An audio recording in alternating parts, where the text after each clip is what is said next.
이달부터 은행들이 전방위적인 대출 옥죄기에 들어갑니다.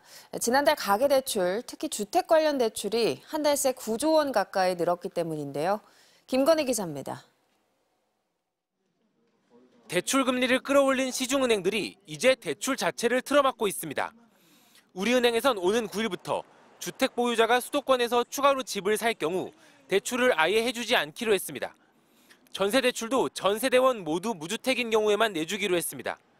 KB국민은행은 신규 전세 대출을 전세 보증금이 늘어나는 만큼만 내주기로 했고, 인터넷은행인 카카오뱅크도 주택담보대출 조건을 무주택 세대로 제한하기로 했습니다. 은행권의 초강수는 부동산 가계대출이 급격히 늘었기 때문입니다. 지난달 이른바 5대 은행의 가계대출 잔액은 725조 3,600억 원으로 한 달 전보다 9조 6천억 원 넘게 불어났습니다. 이 금액의 대부분인 8조 9천억 원이 전세자금 대출을 포함한 주택담보대출이었습니다.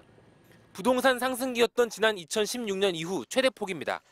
정부는 이번 대출 폭증의 원인이 막판 대출 수요가 쏠린 탓으로 보기도 합니다. 대출 한도를 줄이려는 조치, 이른바 2단계 스트레스 DSR이 이달부터 시행되기 때문입니다. 당국은 시중은행의 대출을 압박하면서 주택 공급책을 연일 쏟아내고 있습니다. LH는 내년까지 신축 빌라 등 11만 가구를 사들여 임대 시장에 풀겠다고 밝혔습니다. 이를 위해 LH의 부채 비율도 올리기로 했습니다. 다만 대출이 막힌 실수요자들이 제2금융권 등에서 대출을 받는 풍선 효과에 대한 우려도 나오고 있습니다.